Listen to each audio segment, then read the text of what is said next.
All right, back down. Fuad, you got a follow-up, sir? Yeah, I just wanted to ask Sean, because I saw a video today where Branch said that Sean was the pound-for-pound best bodybuilder on earth. I want to know if Sean agrees with that statement. I don't need to agree or disagree with it. I just kind of do my thing and let people kind of make their decision what they want to say. But honestly, I mean, I'm not the biggest, but bodybuilding is about being the biggest, right? So I'd be the most complete athlete. Just weighed in today. I was about 185, 186, about 4 or 5 pounds up from last year. But don't get it twisted. I am in shape, and I will be ready. All right. Sometimes it ain't about being the biggest. It's about being the best. And we have one of the best here. He is Hall of Famer Sugar Sean Ray. My question's for... Sean, keep it short. Yeah. Wow. Shorts behind you. 2.0, Sean. Derek, you won the USA's. You won the 212, and then you went and guest post for Jim Mannion, and everybody saw you coming at that stage. We saw you in the off season, bigger, bulkier, chunkier, and everyone, especially me, was telling you to go in the Open Olympia, and you went in there and you came this close to knocking off Big Hottie. What have you done differently to try to get that title, because you're so close? Well, I got the feedback from last year on why I took second place, because there were first place votes. It was very, very close. You know, by a coin toss, it could have went either way. But, you know, he had the victory last year. I took the feedback and the critiques on what I needed to do to my physique, and I just went back to the drawing board, and I went back to the gym, and I trained hard all year. I worked with my coach, Hani Rambod. This is our 3rd year working together, and he and our relationship in terms of coach-athlete and also our personal relationship has grown tremendously, so we understand each other better. He understands me, and he knows my body now much better, and I execute the plan. But at the end of the day, you have to have passion and love for this. You got to want to be in the gym, and you got to love this. So I live it every single day, and I just want to be the best, absolute best version of myself. So regardless of who I'm standing next to, I'm only focused on me, and the opportunity that I have to compete on this stage is a window of time in my life, and I want to make the absolute most of it. So.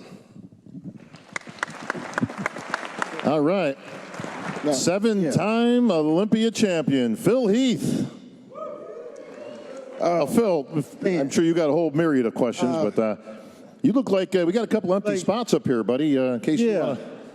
The reason why I'm standing up is because I can't just be sitting in the seat next to Sean. Well, Sean takes up a lot of room, on, man. You know, I mean. But one of the things that I've noticed this entire time is that no one is staring at that. Mm-hmm.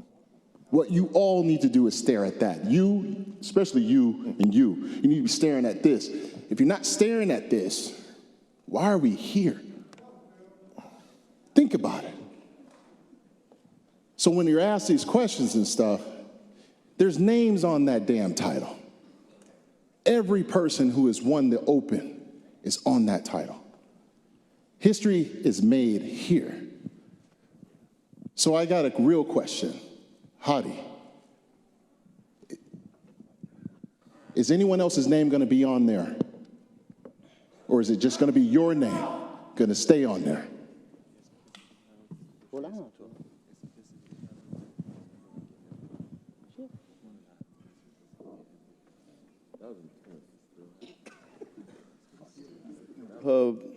خب فیلس تو خودت چندین بار این قهرمانی رو تکرار کردی، میدونی حس من الان چیه و کامل بیشتر از خیلی‌ها که کارشناسی کردن میتونی منو درک بکنی.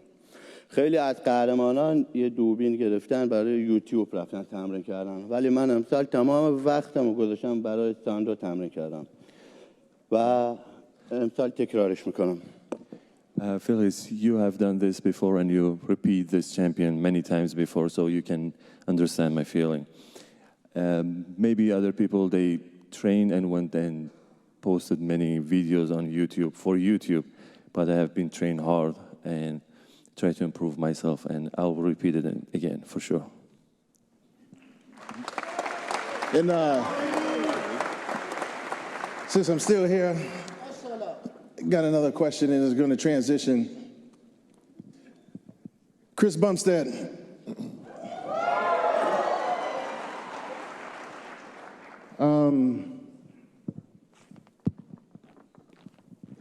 You're here to do what you've done before, Is it just another day at the office? I see that you have a gentleman next to you that you've trained, or Urs is over there. You've allowed those moments in the gym. It's almost like you're luring them in. Young lions and all that stuff. But what I want to know is, are you here to just win this thing, or are you here to actually dominate this thing? Because there's a lot of people that believe that you can do it, and of course there's people next to you that think you can't. I'm here for a few reasons. I would say I'm absolutely walking home with that trophy, but that's not the only reason I'm here this year. You know, this is my 5th time chasing after a title. I've been on the Olympia stage, been competing for 10 years, and if I've learned anything, it's that in the past I felt I've had to just shut down a lot, repress a lot, and just go into this performance mode to win the Olympia and just kind of like push everything aside. And this year, what I wanted my goal to be different. I wanted to feel the whole journey. I wanted to have fun training. I wanted to enjoy the process, feel the ups, feel the downs, not just numb them all out, so that when I show up here the week before the Olympia, I'm present, I'm happy, I'm excited to be here. I'm smiling, I'm chilling with my family, they're all here, and we're just having a good time, because that's really what it's about for me. I put in the work, I know these guys are fighting for 2nd place, and I'm just here to have fun with it. So, it's gonna be a good year. There we go. So now we gotta hear Dino. Oh, yeah. Listen, we got a whole bunch of competitors here. Yeah. Ramon, Dino. If I get one more dinosaur sent to me in my email, by the way. Enough, people. I love Dino, okay? Great competitor. He's going to give Chris a good run for his money. And Urs has certainly established himself. So we got a great competition here. Breon is back, but let me stick with Chris just for a second. Chris, Sean Ray says you're in the wrong division. You should be in the open. Your eyes should be on that Sandow. You should be in that open. He thinks you got a legitimate shot, Sean. Is that right? Chris knows. I told him 2-3 years ago he's in the wrong division, but he's doing what he's got to do. I'm right where I belong. Gotta go to the girl. Now, you're where you belong right now, but let's just hypothetically say you do win 5. And you've said many times you don't know how many years you got left, but you still got some gas in the tank. Would you consider, if you were to win 5, would you consider hanging him up on the Olympia stage, but only temporarily, only to grab a different pair of trunks and give that Sandow a shot? Sorry, it kind of blurred out. Like on Saturday, would I do it? No, not in the same weekend, Chris. I'll do it this weekend. I mean, listen, I know you're an overachiever, but there. That might be a little bit much. Open. Oh, that would be cool, Phil, you know. But no, like hypothetically, like you say, okay, 5's enough. I'm retiring from Classic, but I'll be back next year, and I'm going for that. I don't know if you're trying to excite the crowd or get these guys' hopes up, but I don't think so. Yeah, well, Urs Kalasinski says that you ain't even going to get 5. He's going to put an end to that right here, right now, this year. Enjoy your 4. I know he loves you like a brother, but it's time to move on. Urs is a miracle bear. Can it happen? Will it happen? We all know everything can happen in this world, especially nowadays, but we're going to find it out on Saturday evening, huh? You got to get past Dino before you can get to C-Bum. I know he don't understand me when I say it in English, so I say it in Portuguese. Cuidado, tô chegando.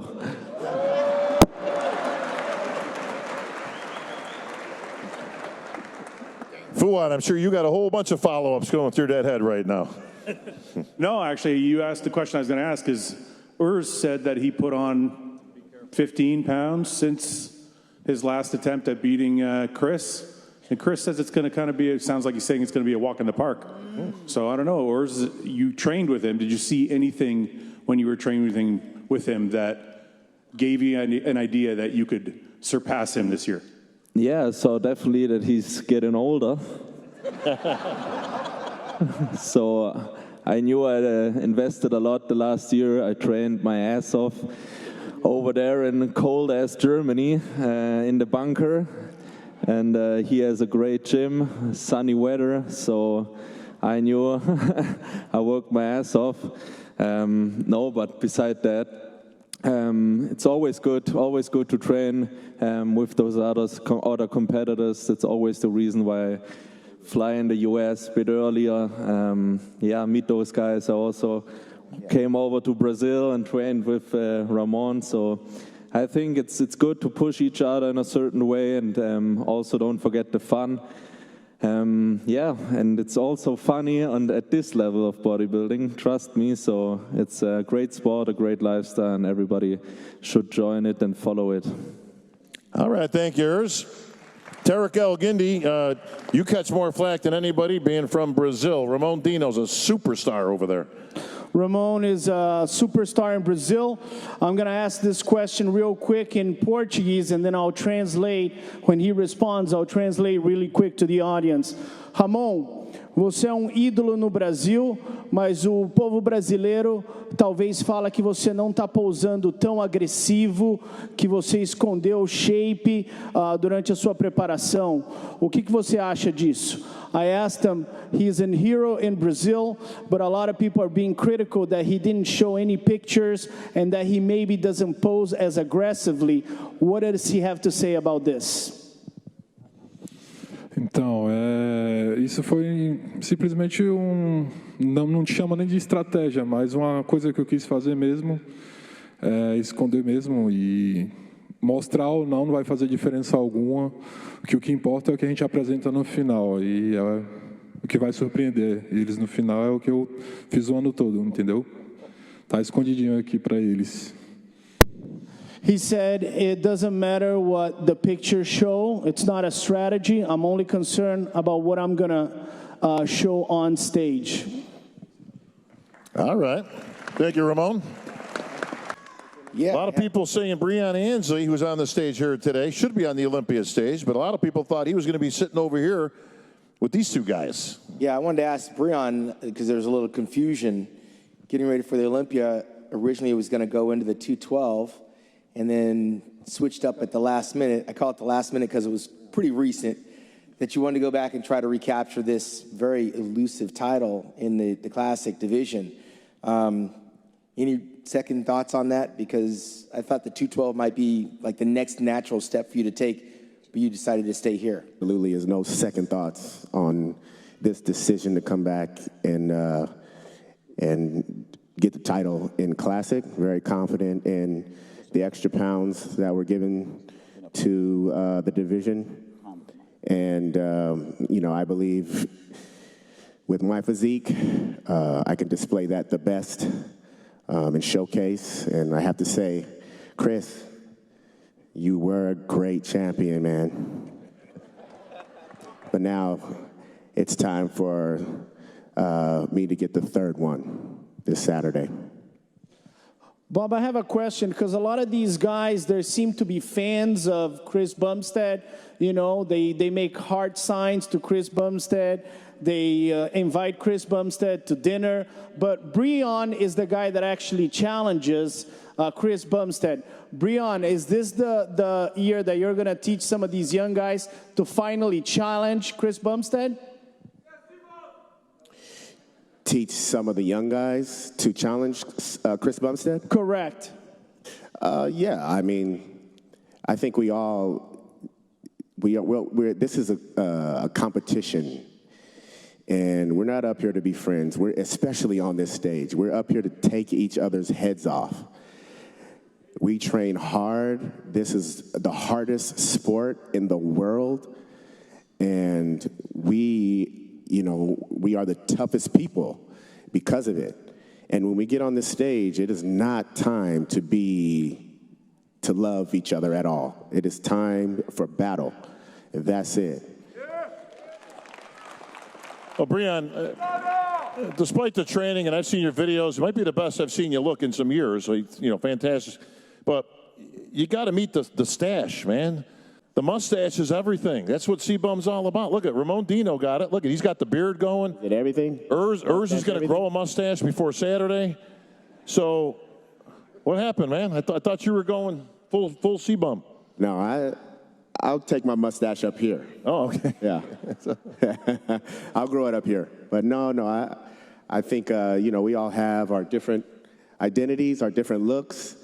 And more power to the mustache, see, but so come Saturday, man, this title is going to sway in my direction for the third one. I've been hungry as ever for this one. I believe I displayed the most muscle. That's why it was a deal for me to possibly go to the 212. So I believe I display the most muscle up here, and to be added this extra weight, I'm really going to be able to display that muscularity-wise, density-wise, and then in turn conditioning-wise. So very, very excited about it. Let's rock. All right, two-time Olympia champ Breon Ansley. Can he make it 3? We're going to see. Phil Heath. So, hold on. So, going back what you were saying about the added weight, I always feel like when you're a champion, the goalpost gets pushed a little bit further away at one point in time because of the domination that the person is exhibiting. We saw it with the challenge round back in the day with Ronnie Coleman. Even saw it with me at one point where the People's Champion thing, like where the fans became a judge at the table and stuff like that. And now with the added weight category, I just have to be honest. Chris, with all that said, with the added weight, would this actually shut the door on these guys? You've already shut it before, but when they actually move the goalposts up a little bit, because I believe you didn't have the same weight increase as others because of their height, I guess. Usually, in my opinion, it's mine, is done to try to even the playing field, as they would say. You're at this point now where I feel like this solidifies a whole new level of yourself. So again, what does that mean with all of that going into this show, and what are you going to do about it? I mean, I can't lie, a little humorous. It was a bit of an honor when I heard it, because I heard people were complaining that there was an unfair advantage in the class of 6'1" to 6'2", and I was like, who's in that class? Who's complaining about that? So if these guys are complaining about unfair rules and they got to change it, that's cool with me. It's classic physique. We're not an open bodybuilding. It's not a weight cap kind of thing. I've established a look. I've established what I believe is the standard of classic physique. I've done it even more this year, and I'm showing that look. Doesn't matter how much I weigh. I could make my weight. I could give me 2 pounds, 8 pounds. I'm going to come in looking like classic physique Mr. Olympia and do what I do. Fuad Abiad. You know, Breon is saying he's the most muscular out of the guys there, but he was 4th last year. And Chris is bigger, Ramon's bigger, and Chris's most recent pictures look like he's definitely bigger. So how are you going to jump back from 4th to 1st, Breon? Well, first of all, getting technical with it, when you have to come down so low, you display a softer look when you have to lose muscle, okay? And we all know that as competitors up here, and I'm sure a lot of you know that up there in the audience as bodybuilders yourselves and competitors yourselves. So when you have to come down so low in weight, you have to sacrifice muscle, and that is not going to be your best look. That is you're going to display a softer look and a more tired look. Your body's not going to pop. So now 7 pounds is significant.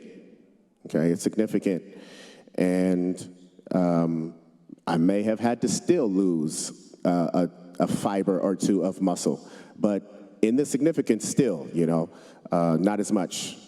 And I'm able to hold on to more muscle, which in turn, holding on to more muscle is yielding itself to a better look, a fresher look with more muscle to display more maturity, more density, which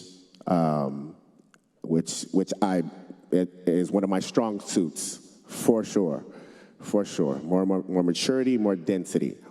So that's what I'm able to bring to the table. And from 4th to 1st is not a big deal at all. I did it my first year. From 2016 to 17, went from 4th to 1st. So To me, it is not a big leap at all. We will do it again.